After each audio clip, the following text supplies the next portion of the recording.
I have been married to my husband for 25 years. He has two children from his first marriage, Kai, who's 28, and Mia is 27. My husband's first marriage ended during the pregnancy with Mia when his ex moved another man into their home.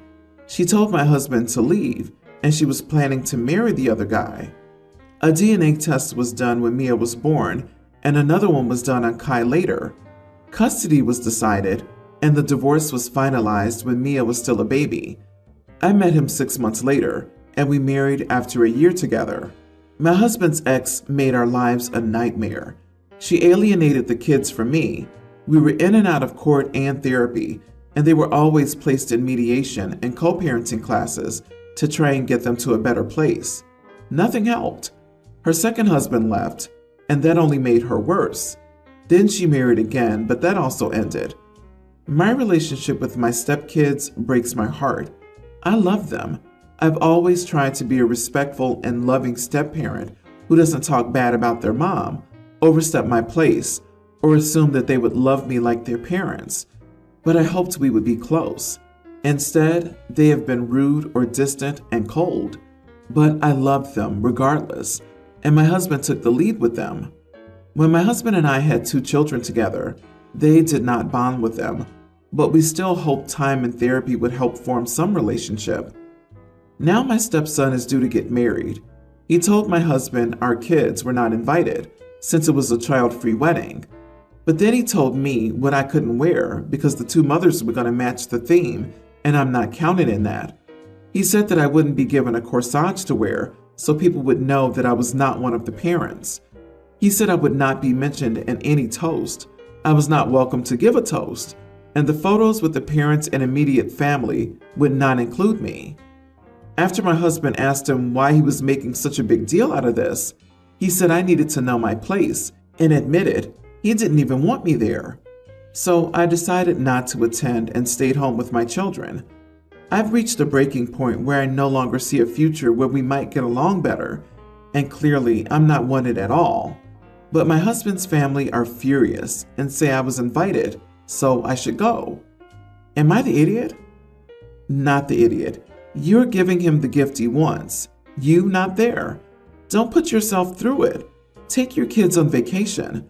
Your husband's son, because that's what he is, has told you the role you play in his life and his expectation for your attendance at the wedding, and he doesn't want you to go. An invitation is just that, an invite, and you're free to accept or decline as you see fit. He wants her there to show the world how much he despises her. By not going, OP is ruining all of his well-planned revenge. He wants you to know your place. Not only should you not go, but you should also hire a pack of wild clowns to show up during the ceremony. And your husband needs to tell his family to leave you alone. An invitation made grudgingly and with all these terms and conditions on it is not a sincere invitation. Agreed, the stepson consents to have OP at his wedding so that he can performatively demonstrate just how unimportant to him she is, which is backward, mind you, because if he truly didn't care about her, he wouldn't go to so much effort. But OP can choose whether to be treated like this or not. Of course, no self-respecting person would consent to be treated like this. So OP, stand your ground. Ask him and his flying monkeys why he wants you there so much, if the only purpose of the invitation is to humiliate you. Your in-laws want you there because they don't want to acknowledge the dysfunction in their son's family. I would advise you to tell your husband, in no uncertain terms, that he should not be seated next to his ex and not stand next to his ex in any photos. You've been with their father for 25 years. Even just as his wife and not a step-parent, you deserve more respect than that. I wish him the life and the marriage he deserves. My male 57, daughter 32, has been divorced thrice. She got married at 25 to the love of her life. I gave her $15,000 as help for the wedding. The marriage lasted 3 years. Then she married the love of her life when she was 30. I gave her $5,000 for a much smaller, more intimate wedding. The marriage lasted 1 year. She married the guy that got her pregnant while she was still married to her second husband. She and her third husband divorced before my grandson was 1. She has again met the love of her life and needs money for the wedding. I said I would skip the wedding, but I'll help her with the next one. Now she's crying to her mother, calling me an idiot for not believing in her future. I've managed to stay married for 33 years. It's not that difficult. My wife wants me to make peace by giving her some money, but it's a waste. Am I the idiot for my bad attitude towards my daughter's relationship? Edit. I don't want to insult people when I say it's not that difficult, so I feel I should explain what I meant. I met my wife when she was married to a guy I worked with. He passed away in an industrial accident. I saw it happen. After the funeral, we became friends.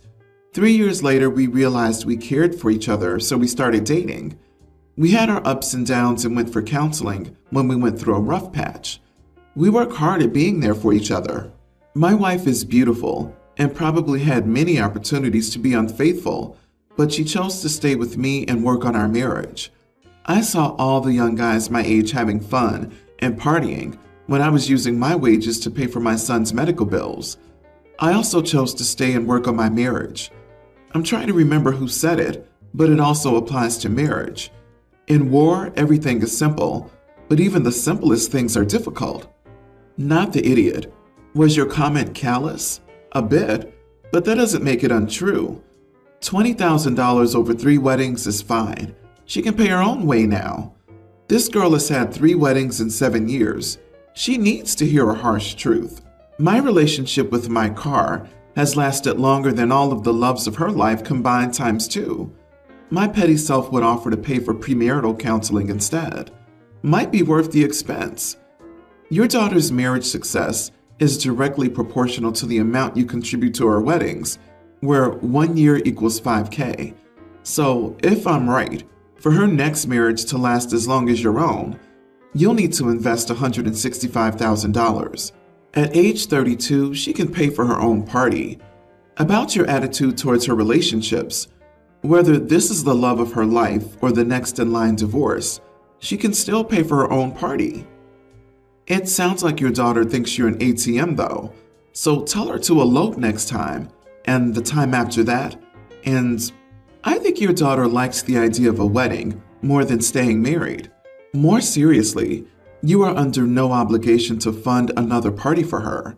Save the money for your grandkids' education and/or for their therapy, or just go on a vacation with the grandkids. I am honestly mostly shocked and confused, but basically, my little brother, 28, and his wife, 29, and their kids were having dinner at my house with me and my wife, both late 30s, female. Their eldest son is a happy preschooler and absolutely fun to be around. He's always talking and I adore it. Admittedly, my wife isn't a huge fan of kids, but she knows how much I love my nephews and my brother and his wife, so she compromises, the same way I compromise with her having her homophobic mother over very often. Anyway, we ate dinner and sat in the living room. I put on my nephew's favorite movie, which is Coco. He kept telling us how he wanted to be a singer like the main character, Miguel, and would sing along and perform every song. My wife didn't look entertained, but she was involved in talking to us, so I didn't think there was an issue. Well, he kept singing this one song, and my wife slammed her cup of tea on the table, yelled at him to shut up, and proceeded to say that he was a terrible singer and would never be like Miguel. He obviously began to sob and ran to his parents, who were furious. They told my wife that if she had an issue with his singing, she should have told them, and they could have distracted him. Then they left. My wife looked at me and laughed, saying that she was just telling the truth, but I wasn't having it. I told her she was a massive bully and had no right to speak to him that way. She told me to just chill the heck out, and she was just doing the world a favor by crushing his dreams. She said this as a joke, but it didn't sit right with me at all. I guess I made a face of disbelief and shock because she sounded so cruel to me, and I asked her if she was proud of herself and sarcastically said, "Because boy, am I glad my wife crushed my little nephew's dreams." She told me to stop mocking her and then called me dramatic and an oversensitive witch who should defend her and take her side as her wife. She's never called me that before, and now I'm wondering if I was wrong to mock her and not even attempt to defend her. But also, why was she taking so much pride in what she said? I don't know. Am I the idiot? Not the idiot. She bullied a preschooler, and she laughed. My question is, why are you with someone who could be cruel to a member of your family, one who cannot stand up for himself and is the most vulnerable, and calls you names for calling her out for what she is? Frankly, it's divorce-worthy. Why?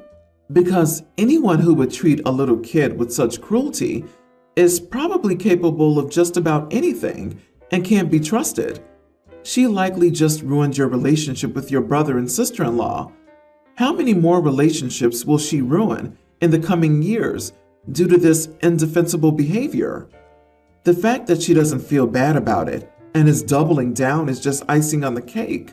I personally would have great difficulty looking at her the same way again after watching her crush a kid, none of whom can sing well, like that. Gross as heck. Bro, seriously, I have to ask you how you feel now that your wife was abusive to a child, then turned around, laughed about it, then excused her behavior because it's the truth?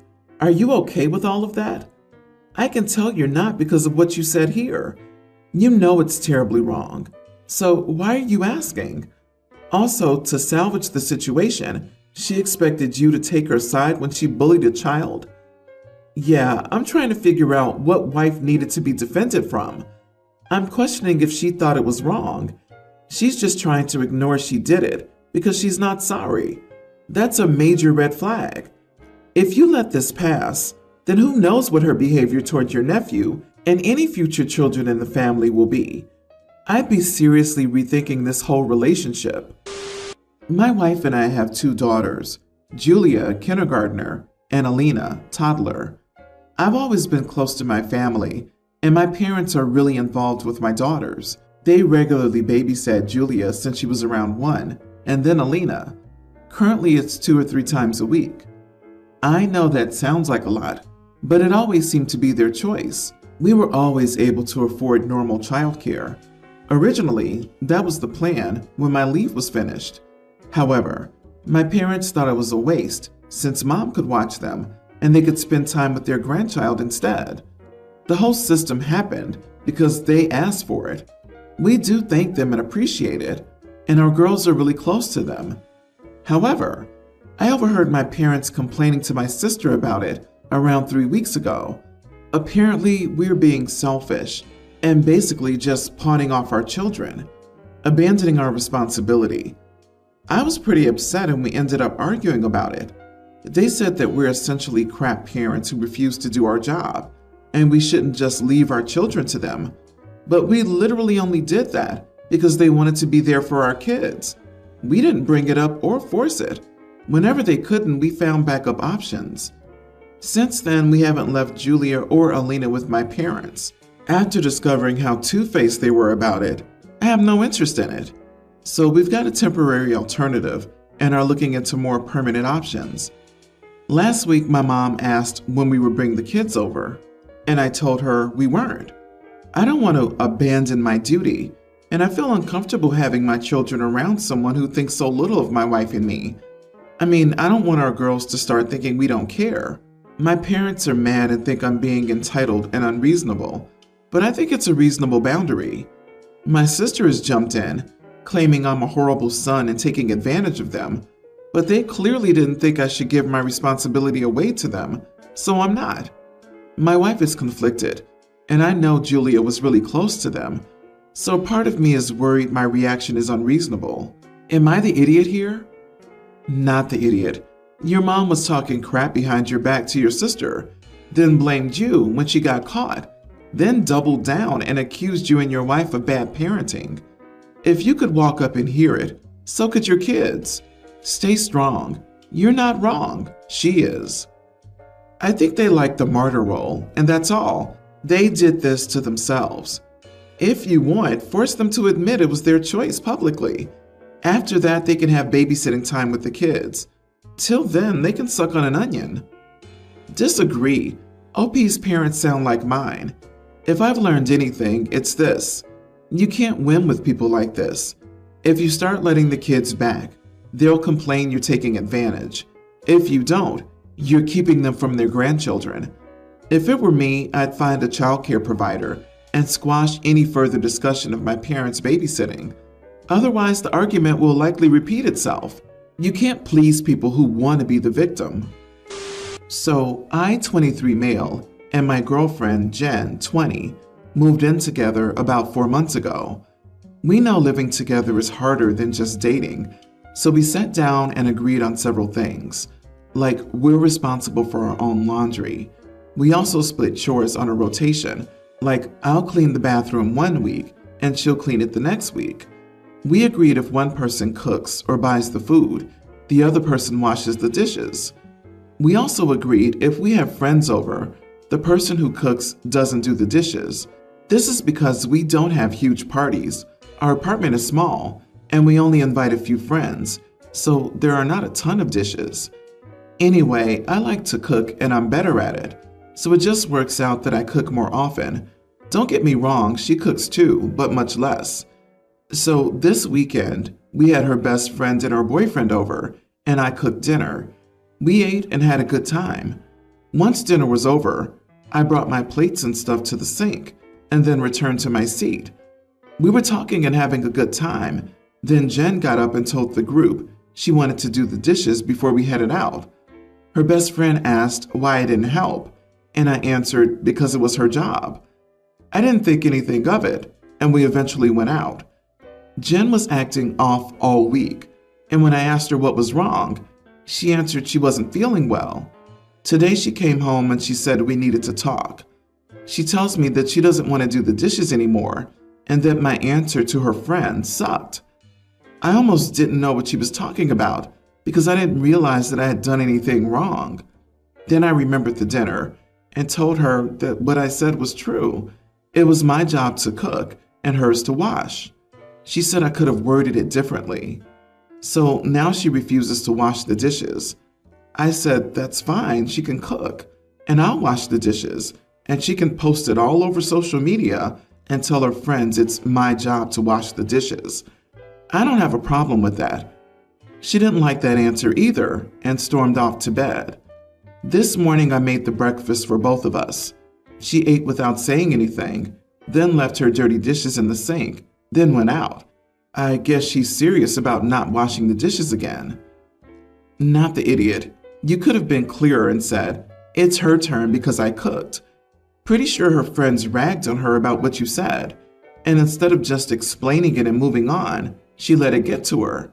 She doesn't want to do the dishes anymore? That's just childish. I would talk to her again and see if she's ready to have an adult conversation and act like one. I wouldn't cook for her anymore. She can do it all herself. You're not her mom or her maid. She can buy paper products and TV dinners then. It sounds like her friend told her that saying it's her job to do the dishes, it's a red flag, pulled from some random list, regardless of context. Now, being 20, she's struggling with the red flag and considering her life choices, because that's what you're supposed to do in red flags world. You are the idiot. You made it sound like she's your maid. It's her job. That's a very dismissive thing to say. Thinking before you speak is a good rule in any relationship. She's hurt that you think so little of her. That may not be true, but it sounded like it when you said it. Apologize without any buts and move on.